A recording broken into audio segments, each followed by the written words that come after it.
Good afternoon. My name is Judge Christy Ruppe. You're here this afternoon because you have, for first appearance.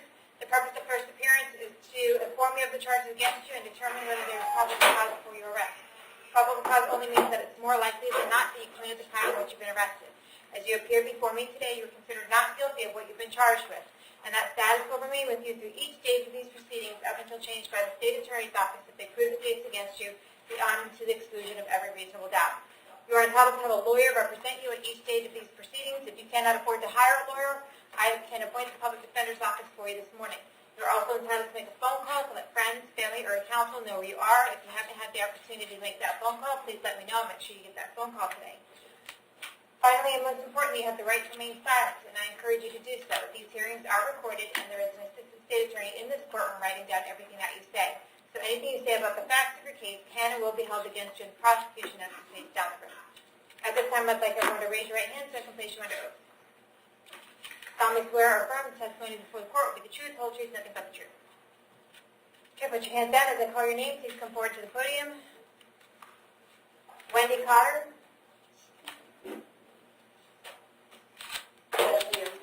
Every date of birth? 2/29/84. You are here today for a domestic battery. I found probable cause for your arrest. Do you want the Public Defender's Office to represent you? Yes, ma'am. And I was wondering if it was possible if I could be OR'd. I started a job on Wednesday, and I have a 16-year-old daughter that is at home with my husband. Okay. Ma'am, I have an address here on Sunshine Grove Road in Brooksville. Is that where you live? Yes, ma'am. How long have you lived there? I've been there for 4 years. My family owns the home. Okay, and you're not working right now, but you started a job on Wednesday? I started a job on Wednesday. What kind of work? Do what now? What kind of work will you be doing? I'm going to be working at the new Twisty Treat in Wiki Wachi with my daughter. State, does she require register? Yes, Your Honor, she does. She has, from earlier this year, passing a forged, altered ID to secondhand dealer, failure to appear, 2 of those on that same charge, a battery, and it looks like maybe dealing in stolen property. All those are within the same case. And then in September of this year, there's a written failure to appear. Then in 2006, out of Minnesota, there is a burglary that was reduced to a misdemeanor trespass. And that's all I show.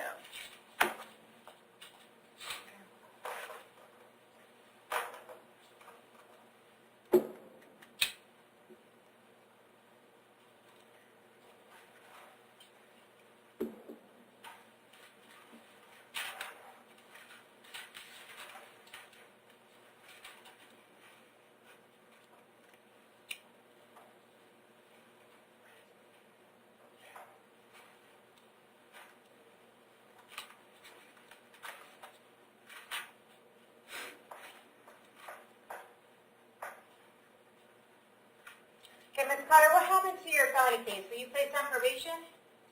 Yeah, my felony case, I was placed on probation. I gave up a statement of the guy that gave Okay, you don't have to, that's okay. Just answer my question, yes or no. You were placed on probation, yes? Yeah. When were you placed on probation? Was it just a couple months ago?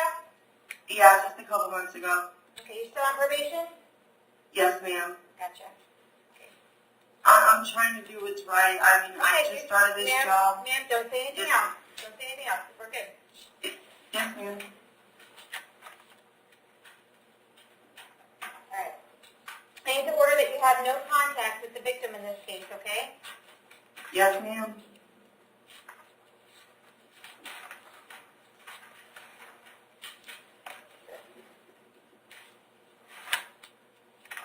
All right, so there's no contact with Jacob Hess, no contact with him whatsoever. Do not call, do not write, do not email, do not have anyone else call him, write him, or email him. If you have any contact with him whatsoever, you can be charged with another crime and held without bond. Do you understand that?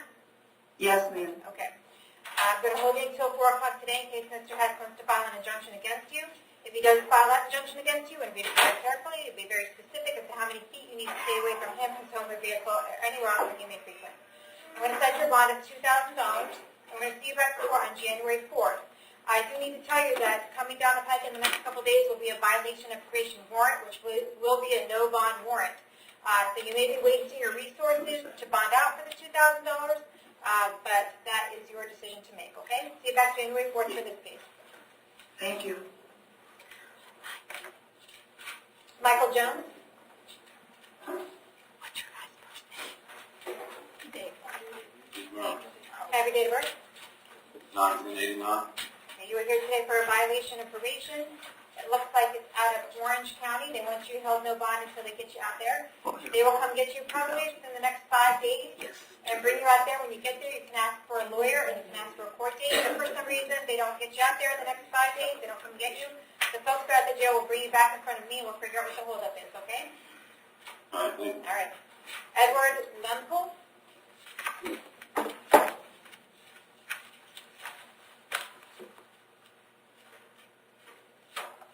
Hi, can I have your date of birth?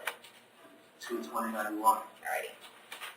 You're here today for a violation of probation. It's based on a warrant signed by Judge Toner. I found probable cause for your arrest. You want the Public Defender's Office to represent you? Yeah. I'll appoint the Public Defender's Office. We're going to see you back in front of Judge Merritt. It's like Judge Merritt's case on January 8th at 8:30 in the morning, okay? Or 9 a.m., I'm sorry. All right. Thank you. Thank you, Joe. Have a good day.